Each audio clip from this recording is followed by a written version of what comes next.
Welcome to today's Walk Through the Bible by historical category. We have 7 categories with 1 chapter each per day. This will take us through the Bible in less than 9 months. This English Standard Version of the Bible is being read by my favorite Christian voice, Max McLean. Our second category walks us through Israel's history, beginning with the book of Joshua through the book of Esther. Esther 3. After these things, King Ahasuerus promoted Haman the Agagite, the son of Hammedatha, and advanced him, and set his throne above all the officials who were with him. And all the king's servants who were at the king's gate bowed down and paid homage to Haman, for the king had so commanded concerning him. But Mordecai did not bow down or pay homage. Then the king's servants, who were at the king's gate, said to Mordecai, "Why do you transgress the king's command?" And when they spoke to him day after day, and he would not listen to them, they told Haman, in order to see whether Mordecai's words would stand, for he had told them that he was a Jew. And when Haman saw that Mordecai did not bow down or pay homage to him, Haman was filled with fury, but he disdained to lay hands on Mordecai alone. So, as they had made known to him the people of Mordecai, Haman sought to destroy all the Jews, the people of Mordecai, throughout the whole kingdom of Ahasuerus. In the first month, which is the month of Nisan, in the 12th year of King Ahasuerus, they cast pur, that is, they cast lots, before Haman day after day, and they cast it month after month, till the 12th month, which is the month of Adar. Then Haman said to King Ahasuerus, "There is a certain people scattered abroad and dispersed among the peoples in all the provinces of your kingdom. Their laws are different from those of every other people, and they do not keep the king's laws, so that it is not to the king's profit to tolerate them.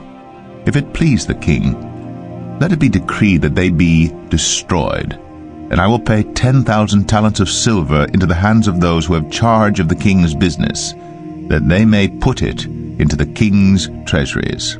So the king took his signet ring from his hand, and gave it to Haman the Agagite, the son of Hammedatha, the enemy of the Jews. And the king said to Haman, "The money is given to you, the people also, to do with them as it seems good to you."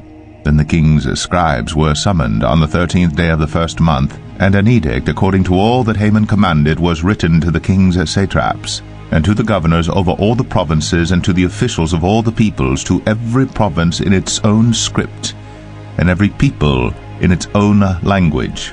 It was written in the name of King Ahasuerus, and sealed with the king's signet ring.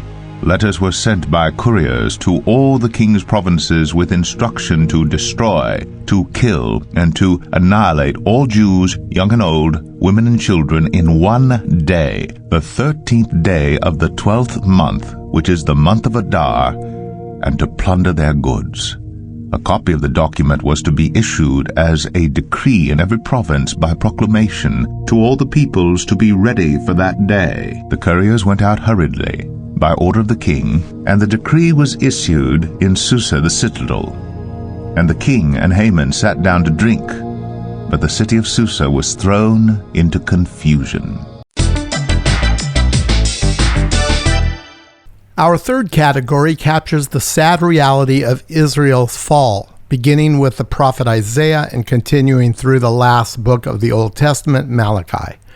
We see how God sent Israel prophets to call her back through repentance, yet foretelling of their imminent collapse as a nation, yet giving them hope for the distant future when they would eventually be restored and they finally would realize the fulfillment of all God's promises to them in the coming millennial kingdom. Zechariah 10. Ask rain from the Lord in the season of the spring rain, from the Lord who makes the storm clouds, and he will give them showers of rain, to everyone the vegetation in the field. For the household gods utter nonsense, and the diviners see lies.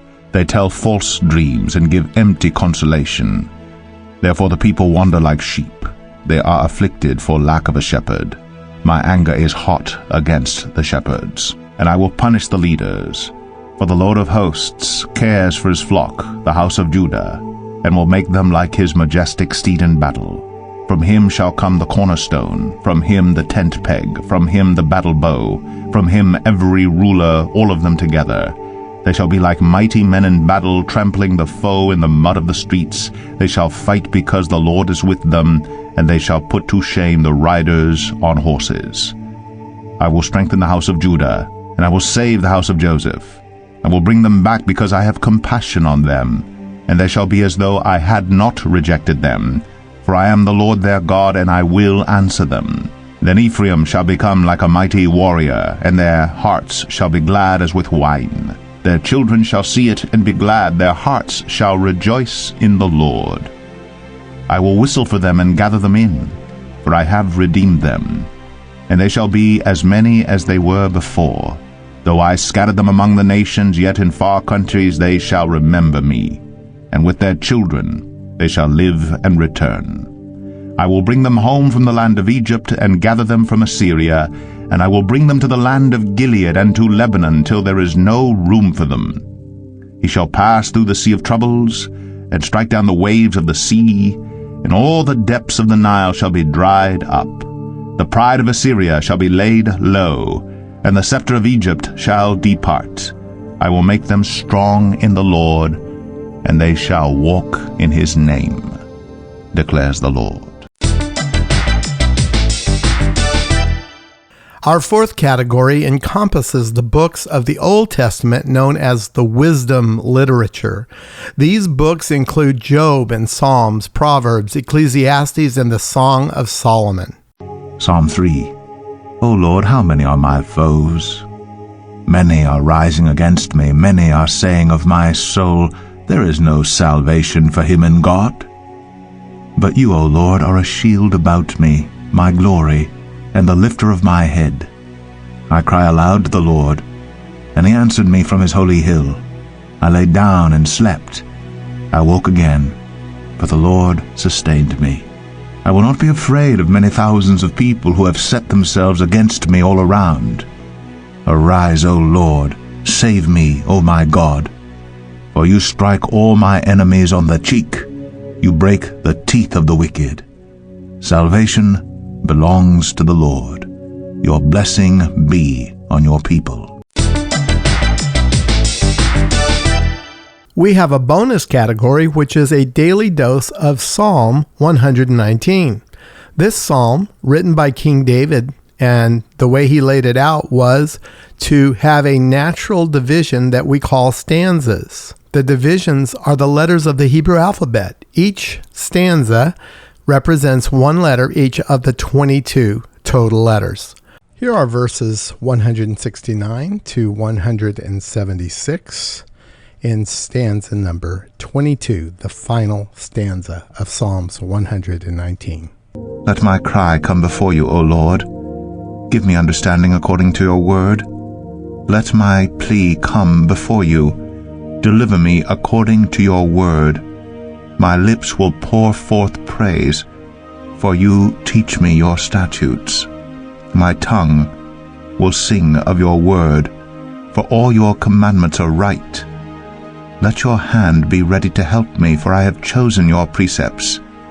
I long for your salvation, O Lord, and your law is my delight. Let my soul live and praise you, and let your rules help me. I have gone astray like a lost sheep. Seek your servant, for I do not forget your commandments.